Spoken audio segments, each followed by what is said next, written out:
புதிய கல்வியாண்டு, புதிய வருஷத்தில் 26-28 கல்வியாண்டு உங்கள் யாவருக்கும் என்னுடைய அன்பின் புது மாதத்துடைய வாழ்த்துக்களை தெரிவித்துக் கொண்டேன். 1 கொரிந்தியர் 9 24 பந்தயசாலையில் ஓடுகிறது எல்லோரும் போவார்கள், ஆகிலும் ஒருவனே பந்தயத்தை பெருமான் என்று அறியீர்களா? நீங்கள் பெற்றுக்கொள்ளத்தக்கதாக ஓடுங்கள். Run in such a way as to get the prize. பெற்றுக்கொள்ளத்தக்கதாக நாம் ஓட ஆண்டவர்களே வழங்குகிறார். பந்தயசாலையில் அநேகர் ஓடிக்கொண்டிருக்காங்க, ஆனால் நீங்கள் நாம் பெற்றுக்கொள்ளத்தக்கதாக ஓட ஆண்டவர் வழங்குகிறார். Run in such a way as to get the prize. நாம் பெற்றுக்கொள்ளத்தக்கதாக பந்தயசாலையில் எப்படி ஓடுவது? நம்முடைய கேரளாவை சேர்ந்த பிடி உஷா அவர்கள் உலக அளவில் ஃபஸ்ட் ப்ரைஸ் 100 மீட்டரில் ஒலிம்பிக்கில் ஃபஸ்ட் ப்ரைஸ் வாங்கினாங்க. அந்த டீ கம்பெனிக்கு இடம் வச்சுருக்கோம். அந்த அம்மா ஓடிக்கிட்டே இருக்கும். ஒருவேளை அந்த அம்மா 100 மீட்டர் ஓட்டியில் எப்படி ஜெயிச்சாங்கன்னா, ஒரு ஏழை குடும்பம் தகப்பனில் நினைக்கிறேன், ஒரு குழந்தை தொட்டில் ஒரு 6 மாத குழந்தைய 1 வயசு குழந்தைய ஒரு லைனாக குழந்தை ஏழி ஒரு 10 மாதம் 11 மாதத்தில் உணவில் ரொம்ப கஷ்டம். அவங்க இருக்கிற கேரளாவில் அவங்க இருக்கிற பக்கத்தில் ஒரு ஆலயத்தில் மதிய உணவோ காலை உணவோ ஒரு ஆளுக்கு ஒருத்தர் தான் கொடுப்பாங்க. குறிப்பிட்ட டைமில் உணவு கீழே இருக்கும், லைனில் இருந்து தான் வாங்கணும். இந்த மகள் என்ன பண்ணுவாங்கன்னா, வீட்டுக்கு வேகமாக ஓடி அந்த உணவை வாங்கிட்டு இப்படி ஒவ்வொரு பிள்ளைகளுக்காக எல்லா பிள்ளைகளுக்கும் வாங்குவான். தினமும் ரொம்ப வேகமாக வீட்டிலேருந்து ஓடியாது அந்த உணவை வாங்கியாது தன் வீட்டில் வச்சுட்டு அடுத்து போய் லைனில் வாங்கி விடுவான். இதை ஒரு நாள் அவங்க ஆசிரியர் இருக்காங்க, என்ன பிள்ளை வீட்டுக்கு போய் ஓடி வராங்கப்போ அந்த பிள்ளைக்கு கேட்குறாங்க, என்னம்மா நடந்தது, யார் ஓடி வராங்க, தலை தெரிக்க ஓடியே இருப்போம். அவங்க டீச்சர் அந்த உணவு கொடுப்பாங்க, எங்கள் வீட்டில் உணவு இல்லை, இது ஒருவேளை உணவு தான் எங்களுக்கு உணவு. அந்த ஒருவேளை உணவு ஒரு நாளைக்கு ஒருத்தருக்கு ஒரு இடத்துல ஒரு வேளை தான், ஒருத்தருக்கு தான் ஒரு டைம் தான் கொடுப்பாங்க. திரும்ப லைனுக்கு தான் 2வது வாங்கணும். எங்கள் சகோதரர்கள் ரொம்ப சின்ன பிள்ளைகள், அவங்களால வாங்க முடியல. குழந்தை தொட்டில் குழந்தை படுத்து அழுதுட்டு, ஒரு பிள்ளைக்கு நடக்க முடியாமல் உட்காந்து அழுதுட்டு, ஒரு பிள்ளை நடக்க முடியாமல் இப்படிப்பட்ட தந்தை தந்தையோட இந்த உணவை வாங்கி கொண்டு போய் படிக்கிறேன். இது இன்னைக்கு நாங்கள் விட்டுட்டுனா எனக்கு உணவு அவர்களுக்கு கிடைக்க ஆரம்பிச்சு. அந்த அம்மா கனியோடு அந்த கொண்டா பார்த்தாங்களாம். ஒரு நாள் நம்ம ஸ்கூலில் ஓட்டப்பந்தயம் ஸ்போர்ட்ஸ் சேர்ந்தது. இது 7 பிள்ளை, இது காலில் ஷூ இல்லை, போடுறதுக்கு ட்ரெஸ் இல்லை, கனியோடு நின்று பிள்ளை அழுது கொண்டிருக்கலாம். அந்த அம்மா சொன்னாங்களாம், நீங்கள் 100 மீட்டர் ஓட்டப்பந்தயத்தில் ஓடுனாங்களாம். அந்த பிள்ளை சொன்னாங்களாம், நான் ட்ரெயினிங்கே இருக்கிறையே, ட்ரெயினிங் எடுக்காம நான் எப்படி ஓட முடியும்? தினமும் உன் சகோதரர்களுக்கு உணவு வாங்கி கொடுப்பதற்காக ஓடிக்கொண்டு இருக்கிறியே, அப்படி ஓடிக்கொண்டிருக்கிற நீ அன்போடு நீ ஓடுமா என்று சொன்னாங்களா. அந்த பொண்ணு அன்னைக்கு அந்த ஓட்டப்பந்தயத்தில் ஸ்கூலில் இருக்க ஸ்போர்ட்ஸில் ஓட ஆரம்பிச்சுன்னா ஸ்கூலில் ஃபஸ்ட் ப்ரைஸ் வந்துச்சான்.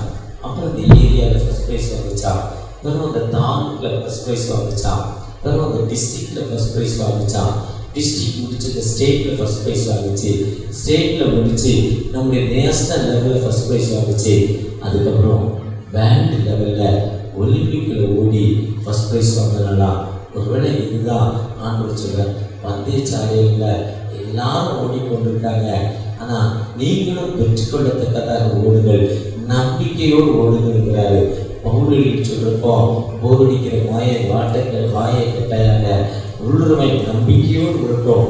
உள்ளுறப்போ மழை பெய்யலன்னு கவலைப்படாத, உள்ளுறமை இன்னைக்கு மழை பெய்யலன்னு கவலைப்படாத, நம்பிக்கையோடு நீ விழுந்தா. நம்பிக்கையோடு ஒரு புராணத்தில் இப்படிப்பட்ட ஒரு கதை நான் வாட்ஸ்அப்பில் கேட்டேன். யாரோ ஒருத்தர் ஒரு கடவுளை வணங்கலையா, அதனால் அவர் மழை பெய்யக்கூடாதுன்னு போயிட்டாங்க. அந்த ஊரில் மழையே பெய்யலையா. இப்போ ஜூன் 12ஆம் தேதி நம்முடைய அந்த காவிரி நீர் திறப்பாங்க. ஜூன் 12 தொடங்குவாங்க. ஜூன் 12 தொடர்கிறது ஆயத்தப்பட்டு இப்போவே அந்த கும்பகோணம் பகுதி, திருவாரூர் பகுதி, தஞ்சாவூர் பகுதி விவசாயிகள் தொடி அடித்து நாற்றுப்பாடு ரெடியாக இருப்பாங்க. ஜூன் 12க்கு தண்ணி திறந்தால் அவங்களுக்கு 13, 14, 15 தண்ணி வந்துடும் விவசாயத்துக்கு ஆர்வமாக. ஆனால் இன்னைக்கு ஜூன் 12 திறப்பதற்கு மேட்டூர் டேமில் தண்ணி இல்லை. கடந்த 4-5 வருடங்களாக ரெகுலராக 12ஆம் தேதி சார்பாக தண்ணி திறந்துட்டாங்க. இந்த வருஷம் திறப்பதற்கு மேட்டூர் டேமில் வெறும் 120 அடி தண்ணிக்கு 79 அடி தண்ணி தான் இருப்பதாக இந்த டிவியில் சொன்னாங்க. 79 அடி தண்ணி என்பது திறந்த 2 மணி நேரத்தில் காலியாகிடும். அது குடிநீருக்கு மட்டும்தான் கொடுப்பாங்க. கவலையோடு அதிகாரிகள் இந்த டிவியில் சொன்னாங்க. ஒருவேளை இன்றைக்கோ நாளைக்கோ மழை பெய்ய ஆரம்பித்தாலும் 4 நாட்கள் தொடர்ச்சா மழை பெய்தால் அந்த டேம் ஃபுல்லாகிடும். கடந்த வருஷத்தில் 4-5 தடவை அந்த டேம் ஃபுல்லாக இருக்குது. 5 ஆண்டுகளாக அதுதான் நடந்திருக்கு.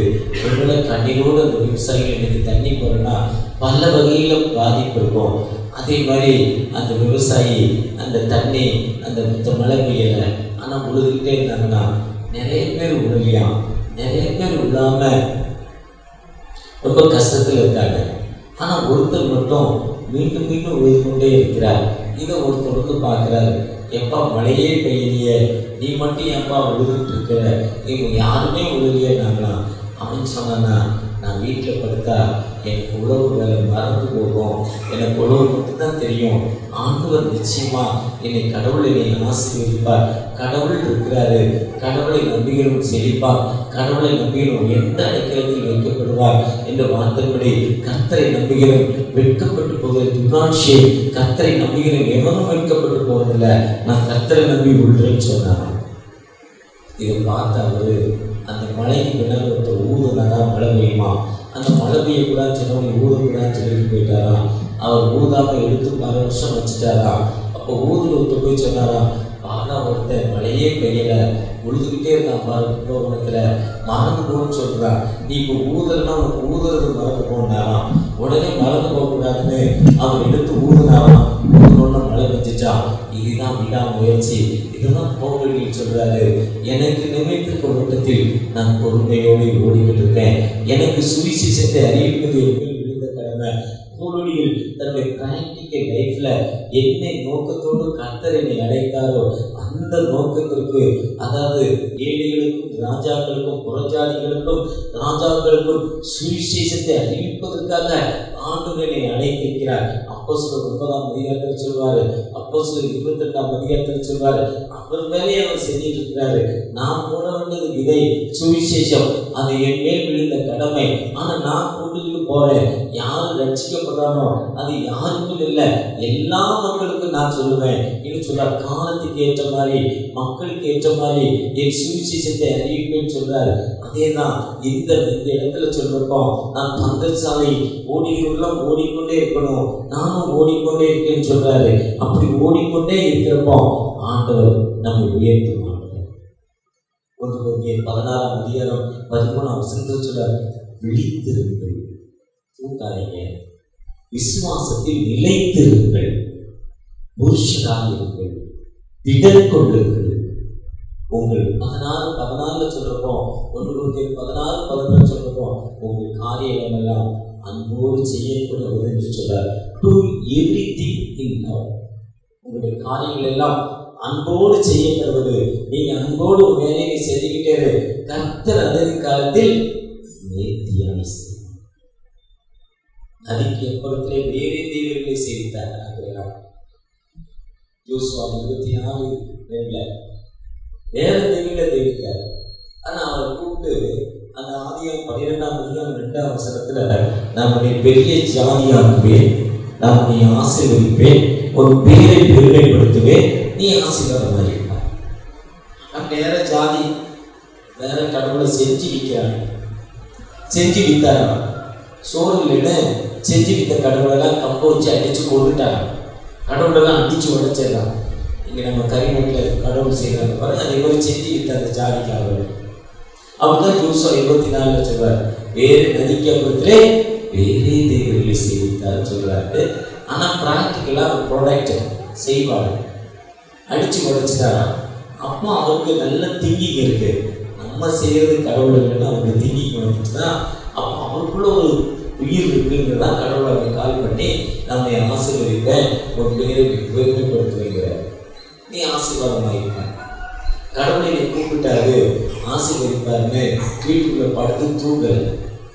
அந்த 13ஆம் அதிகாரம் 13ஆம் அதிகாரம் 17ஆம் வசனத்துல கெட்டப் அண்ட் வாக், நீ எடுத்து தேசத்தின் நீளம் அகலம் தூரம் இவ்வளவு தூரம் நடப்பியோ அதைத்தான் உனக்கு தருவேன்.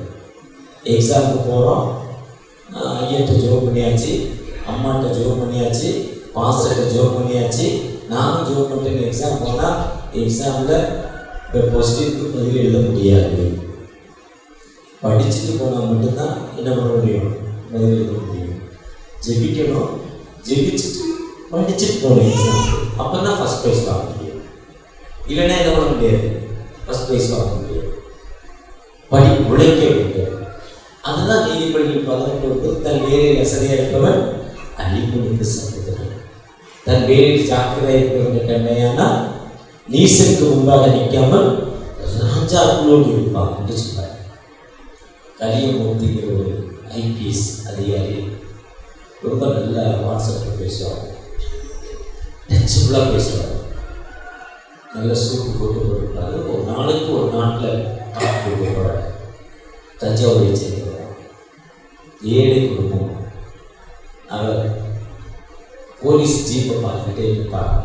பஸ் ஸ்டாண்டு, புது பஸ் ஸ்டாண்ட்லேருந்து பழைய பஸ் ஸ்டாண்டுக்கு நடந்ததுன்னா வாங்கி தஞ்சாவூருக்குலாம் வாங்கி போகிற இல்லையா, கலெக்டர் ஆஃபீஸ், எஸ்பி பங்களா, ஆடியோ ஆஃபீஸ், கவர்மெண்ட் எல்லா ஆஃபீஸஸும் அங்கே தான் இருப்பாங்க. அந்த ரோட்டில் அமைதியாக இருக்கும்.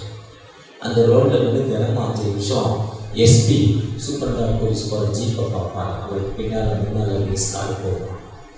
அவர் திங்க் பண்ணுவாராம், ஒரு நாள் நான் இதே மாதிரி எஸ்பியாக போகிற முயற்சி செயல்பட ஆரம்பிச்சாரா, அந்த முயற்சி தான் என்னை எஸ்பி ஆக்கிச்சு.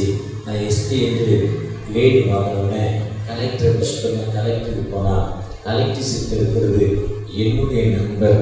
எப்படா கலெக்டர் ஆகுனா அவர் சொன்னாரா, கலெக்டர் உட்கார்ந்து போகிற வண்டியை நான் பார்த்துக்கிட்டே இருப்பேன், அதுக்காக உழைச்ச நான் கலெக்டராக மாறிட்டேன்னாரா.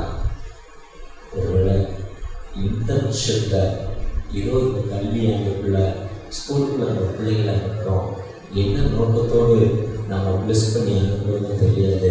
நீங்கள் என்ன நோக்கத்துக்கு அந்த பிள்ளைகளை எக்ஸ்ப்ளோர் பண்ணி அனுப்புகிறீங்களோ அந்த பிள்ளைகள் மனதிலும் அந்த விதை விதைக்கப்பட வேண்டும்.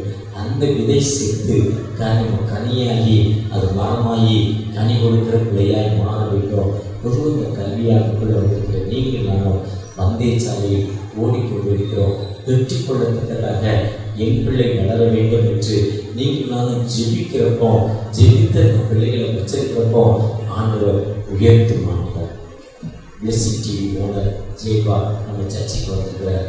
அவரோட லெந்து நாட்களில் ஒரு மீட்டிங் பல வருஷங்களுக்கு முன்னாடி அவர் விருதுநகர் மாவட்டத்தை சேர்ந்தவர். ஒரு ஆசிரியர், சாதாரண ஆசிரியர், ஒரு சைக்கிளில் போவார். 4 பிள்ளைகள் ரொம்ப வறுமை கோட்டுக்கு கீழே இருக்கிறாரு. அவர் சொன்ன நேரடியான சாட்சி என்று பேசுகிறது. அவர் உசிலம்பட்டியில் முதல் வருஷம் ஆனப்பால் அந்த பிளெஸிங் டிவி ஓனருக்கு ஞானஸ்தானம் கொடுத்தாங்க. ஃபஸ்ட் இயர் முதல் வருஷத்தில் ஞானஸ்தானம் கொடுத்தவங்க தன் பிள்ளைக்காக ஜெபம் பண்ணி கொண்டு இருந்தாங்க. பிள்ளை ஒரு ஊழியக்காரனை மாறணும், பெரிய ஊழியக்காரனை மாறணும். ஆண்டவர் ஜெபத்தை கேட்டு இன்றைக்கி உலக அளவில் இருக்கிற பெரிய பணக்காரர்கள் இருக்கிற பிளெஸிங் டிவி ஓனர் சாதாரண காரில் போகிற 2.25 கோடி காரில் போகிறாரு, பென்ஸ் காரில் போகிறாரு. பெரிய ஓனர், பெரிய பணம் இருக்குது. காரணம் அவங்க அப்பா ஒரு 7 சைக்கிளில் ஒரு டீச்சரு தன் பிள்ளைக்காக தினமும் ஜெபித்த ஜெபத்தை கேட்டு ஆண்டவர் உயர்த்தினார். அவர் சொல்றார், எனக்கு ஓடுகிற ஓட்டத்தில் நான் பொறுமையோடு ஓடிக்கொண்டிருக்கிறேன். பந்தயச்சாலையில் ஓடுகிறவங்க எல்லாம் ஓடுறாங்க, வெற்றி கொள்ளத்தக்கதாக நான் என் பிள்ளைக்காக ஜெபம் பண்ணேன். என் பிள்ளையை ஏற்றுக்கொண்டு அவர் கொடுக்கப்பட்ட அந்த ஓட்டத்தில் பொறுமையோடு ஓடி ஆண்டோடு உன்னத பணியை செய்வதாக இந்த பிளெஸிங் டிவி, முதலாவது ஆசீர்வாத டிவி, அந்த மெசேஜ் டிவியோட சேனல் ஃபஸ்ட் சேனல் ஆரம்பிச்சதால இவ்வளோ பெரிதான வளர்ச்சின்னு சொல்கிறாரு. ஒருவேளை நீங்கள் நாங்கள் இந்த புதிய கல்வியாண்டில் நம்முடைய பிள்ளைகள் வருகிற இன்னைக்கு ஸ்கூல் காலேஜுக்கு போகலாம், இல்லை இந்த வாரத்தில் பள்ளிக்கு போகலாம், போகிற பிள்ளைகளுக்கு நாம் இப்படிப்பட்ட காரியங்களை டூ எவ்ரிதிங் லவ், உங்கள் காரியங்களை எல்லாம் அன்போடு செய்ய வேண்டும், விழித்திருக்க வேண்டும், நிலைத்திருக்க வேண்டும், புருஷனாக இருக்க வேண்டும், திடன் கொள்ள வேண்டும். அப்படி திடன் கொள்றப்போ நம்முடைய ஓட்டத்தை ஆண்டவர் எல்லா நிலையிலும் உயர்த்தி நமக்கு வாழ்வு கொடுக்கும் ஆண்டவர். அந்த ஆண்டவர் நமக்கு அன்போடு நம்ம செய்யறப்போ இந்த புதிய கல்வியாண்டு நமக்கு ஒரு ஆசீர்வாதமாய் ஆண்டவர் மாற்றி தருவார். நம்ம ஆண்டவரை நோக்கி பார்ப்போமா? தகப்பனே, எங்களை நீங்கள் பிளஸ் பண்ணுற தகப்பனே, உங்களுடைய கிருபைகள் மத்தியில் வரட்டும், உங்களுடைய இறக்கங்கள் மத்தியில் வரட்டும்பா. ஒரு விஷயத்தை நோக்கி பார்க்கிறோம், உங்களுடைய கிருபைக்காக காத்திருக்கிறோம், உங்களுடைய இறக்கத்திற்காக காத்திருக்கிறோம். நீங்களை ஆசிரியங்க. இந்த புதிய கல்வியாண்டு 26-27 கல்வியாண்டில் உங்களுடைய வருடத்தை எங்களோடு வரட்டும், உங்களுடைய இறக்கை எங்களோடு வரட்டும். நீர் எங்களை ஆசீர்வதிக்கப்பட தயவுக்காக கொடுச்சு. என் பிள்ளைக்காக, என்னுடைய மகனுக்காக, மகளுக்காக, என்னுடைய பேரனுக்காக, என்னுடைய பேத்திக்காக, என்னுடைய சகோதரி மகனுக்காக, சகோதர மகனுக்காக, திருச்சபை மக்களுக்காக ஜெபிக்கிறப்பா. எங்களை மிஸ் பண்ணுங்க, ஆசீர்வதிங்க. ஒரு பிரசனை பெற்றோம். இப்ப இயேசு மூலம் ஜெபம் கேளும் அன்பு தகவலே. ஆமென். உயிருள்ள நாட்களெல்லாம் உம்மை புகழ்ந்து பாடிடுவே. எந்த உயிருள்ள நாட்களெல்லாம் உம்மை புகழ்ந்து பாடிடுவே. ராஜாணி செய்த நன்மைகளை எண்ணியே துதித்திடுவே. ராஜாணி செய்த நன்மைகளை எண்ணியே துதித்திடுவே. ஆராதனை உமக்கே, ஆராதனை உமக்கே, ஆராதனை உமக்கே, ஆராதனை உமக்கே, ஆராதனை உமக்கே, ஆராதனை உமக்கே, ஆராதனை உமக்கே, ஆராதனை உமக்கே. எந்தன் கண்மலையானவரே,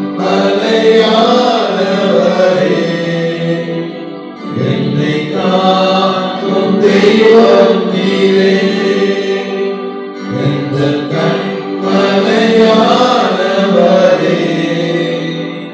என்னை காக்கும் தெய்வம் நீரே. வல்லமை மாட்சிமை நிறைந்தவரே, மகிமைக்கு பாத்திரரே. வல்லமை மாட்சிமை நிறைந்தவரே, மகிமைக்கு பாத்திரரே.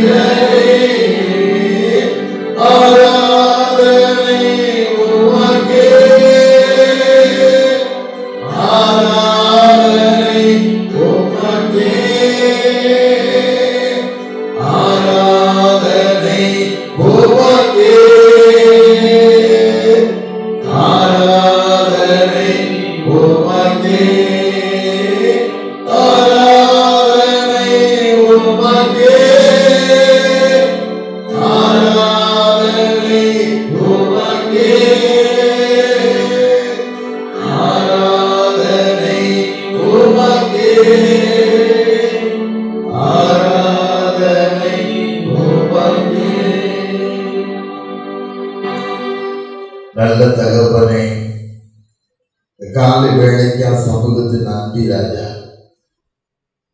உயிருள்ள நாள்தான் நன்றியோடு வாங்கி கொடுத்த பெரிய பாக்கியத்துக்கு நன்றி ராஜா. அதை பிடிச்சலுக்கு போய்த்தாங்க. கஷ்டத்தோடு கடன் பிரச்சனையோடு வேதனையோடு வாழக்கூடிய பிள்ளை வாழ்க்கை சாமி. கண்ணியை கண்டேற்றி ஆதாரை கண்டி கண்ட கருத்து அடாதேற்றி நாயகம் கண்ணியில் துளைத்த கருத்து கண்டி துளைத்த கற்றுக்கொள்ள சரீரத்தை மாறி துளைத்தாங்க. வாரத்தை ஆசிரியத்தாங்க. மீதியான காரியத்தை கொடுத்துக்கொள்ளுங்க. இயேசுவின் நாமத்தில் ஆமென். இயேசு கிறிஸ்துவை பற்றி அறிவிலும் அன்பிலும் வைத்திருக்கும்படி நம்முடைய இருதயத்தையும் சிந்தையும் காக்க கடவுது. பிதா குமாரன் பரிசுத்த ஆவியின் சர்வவல்லமை பொருந்தின தேவனுடைய ஆசீர்வாதம் நமக்குள்ளே இருந்து எப்பொழுதும் நம்மோடு